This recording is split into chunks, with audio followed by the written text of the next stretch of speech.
Hello everyone, welcome to my YouTube channel being a best teacher. आज की इस video में हम लिसनिंग स्किल का मीनिंग प्लस कौन से प्रोसेस इन्वॉल्व होते हैं लिसनिंग स्किल में वो पढ़ेंगे।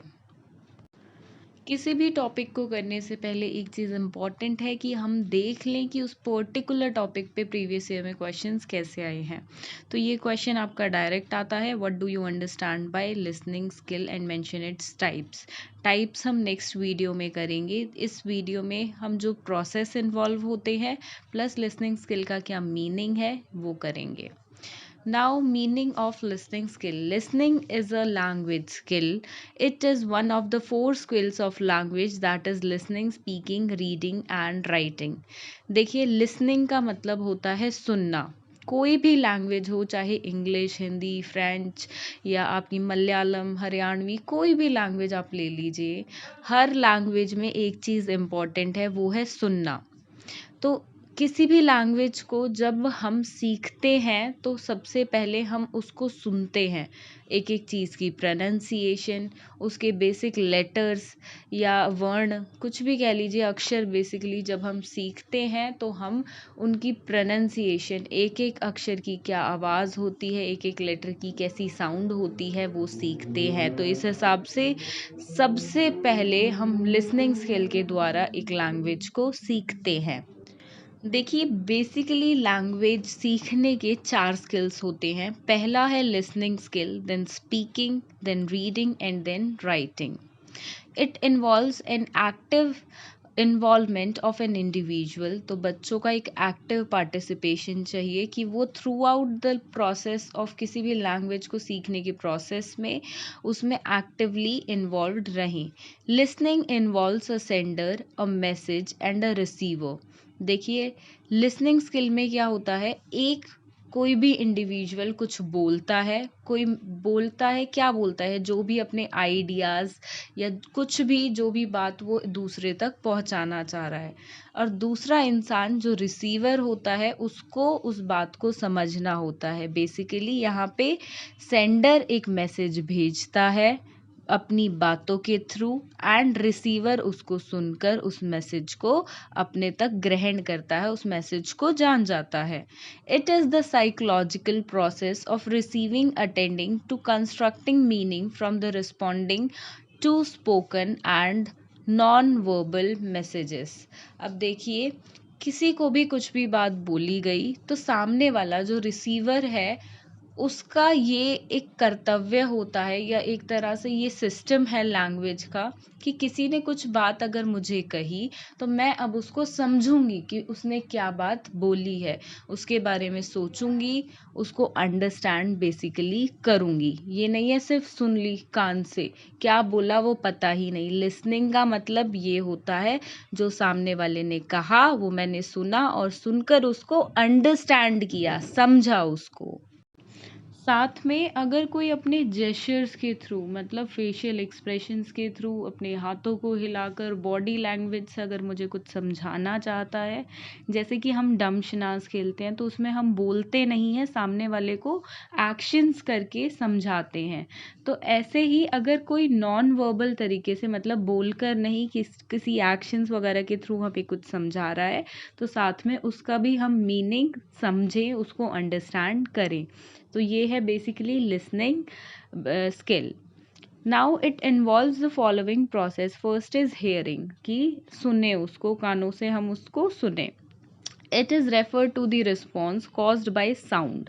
अब साउंड, इसमें बेसिकली साउंड है जो हम अपने कानों के द्वारा सुनते हैं और फिर समझते हैं, ब्रेन तक मैसेज जाता है एंड देन उसका हम रिस्पॉन्स देते हैं।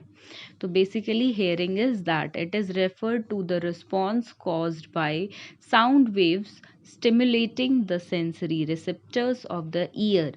It is physical response. Hearing is perception of sound waves you must hear to listen.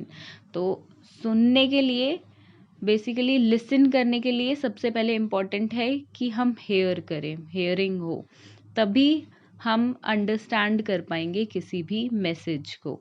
So first process है हमारा लिसनिंग का, हेयरिंग। Next is understand. देखिए, अब किसी ने, सामने वाले ने कुछ बोला, उसने कुछ एक्शंस किए, एक्शंस इन द सेंस तब भी कोई भी कुछ भी बोलता है तो उसके फेस के एक्सप्रेशंस चेंज होते रहते हैं, वो अपने हाथ हिलाता है, बॉडी लैंग्वेज थोड़ी सी चेंज होती है।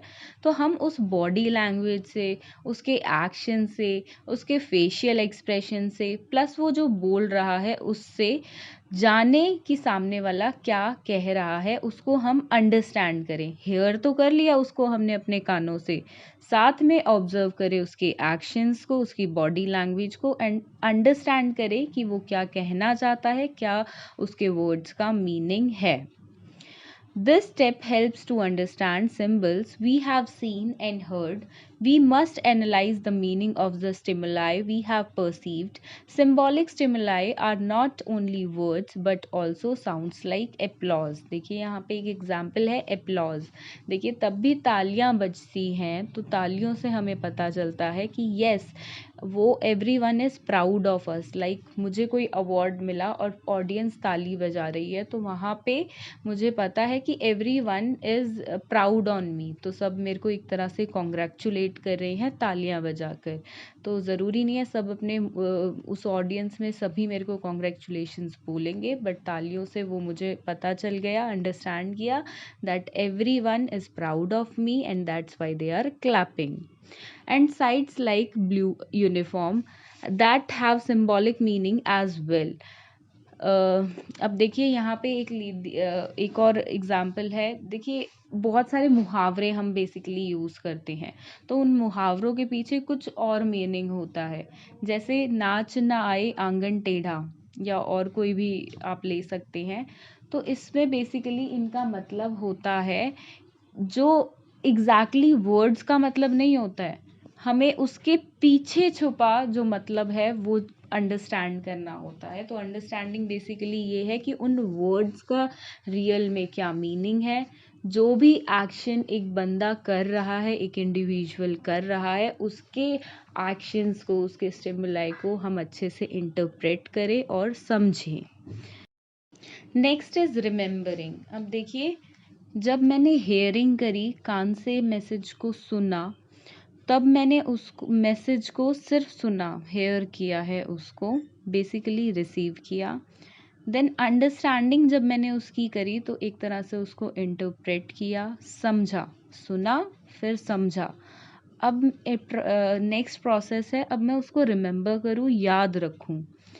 अब देखिए जो आपका माइंड होता है ये एक तरह का स्टोरेज बैंक है, या आप बोल सकते हैं एक तरह का मेमोरी कार्ड होता है दिमाग, जिसमें हम चीज़ों को याद रखते हैं, अपने पास्ट की चीज़ों को। आपको अब भी कोई ना कोई अपने बचपन की मेमोरी अब तक याद होगी, तो वो चीज़ें हमारे बैंक में, जो स्टोरेज बैंक है, मेमोरी कार्ड है जो दिमाग का, उसमें स्टोर हो जाती हैं। अब देखिए जो ओरिजिनली चीज़ें हुई थी उस वक्त पे वो हमें क्लियरली याद नहीं होती हैं, फेडेड मेमोरीज होती हैं हमारे पास। आगे पीछे का हम भूल जाते हैं, एग्जैक्ट क्या हुआ था ओरिजिनली वो हम भूल जाते हैं, पर कुछ कुछ हमें याद रहता है। किसी इंसिडेंट को हम 50-60% याद रखते हैं, किसी को 70-80%, किसी को 10-20%, मतलब सबकी एक फेडेड मेमोरी हमारे पास इंसिडेंट्स की होती है। Now, remembering is important listening process because it means that an individual has not only received and interpreted a message but has also added it to mind's storage bank, that is memory card of the mind. In listening, our attention is selective. देखिए जब भी हम कुछ सुन रहे होते हैं तो उसमें हमारी जो अटेंशन होती है, जो हमारा बेसिकली एक तरह से बोल सकते हैं जिस चीज़ पे फोकस होता है, वो सेलेक्टिव चीज़ों पे होता है। अगर मैं किसी की कोई बात सुन रही हूँ, मेरे साथ में आसपास क्या हो रहा है वो उस टाइम पे उस मेरे को ध्यान में नहीं होगा। ऊपर क्या कलर है और कोई कुछ कह रहा है नहीं कह रहा है वो मेरे को नहीं ध्यान होगा। जिस चीज़ पे मेरा फोकस है, अटेंशन है, उसी चीज़ को मैं फ्यूचर में याद रख पाऊंगी। In listening, our attention is selective, so too is our memory. What is remembered may be quite different from what was originally seen or heard. Now the last is evaluation. देखिए evaluation stage तक कुछ ही listeners पहुंच पाते हैं, active listeners, जो बहुत ध्यान से सुनते हैं, प्लस वो जब सुनते हैं तो वो किसी को, सामने वाले को रोकते नहीं है उसकी बात के बीच में, उसको पूरा बोलने का मौका देते हैं, सुनते हैं उसकी बात को इत्मीनान से। तो वो लोग जो बायस प्रेजुडाइज कर पाते हैं, कहने का मतलब है जो समझ पाते हैं कि किस बात में क्या चीज़ सही है, क्या गलत है, जो भी बात कही गई है कैसा उसका वज़न है, क्या एविडेंसेस है, सामने वाले की क्या ओपिनियन है, उसकी बात को सुन के उसके बारे में भी पता लगा पाते हैं।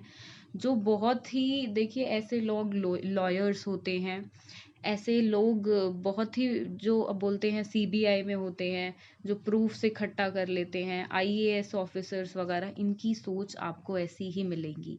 ये सामने वाले को पूरा मौका देते हैं बोलने का, प्लस वो उसकी बातों से समझ जाते हैं कि सामने वाला जो इंसान है उसकी पर्सनालिटी कैसी है, कैसा उसका व्यक्तित्व है, कैसा वो इंसान है, कितना सच बोल रहा है, कितना झूठ बोल रहा है, कहाँ पे वो गलत है, कौन सी बात उसकी गलत है, कौन सी सही है, वो सब वो जान पाते हैं। तो ये होती है लास्ट इवैल्यूएशन स्टेज इस प्रोसेस की। Thank you for watching this video and do subscribe to our channel. Thank you.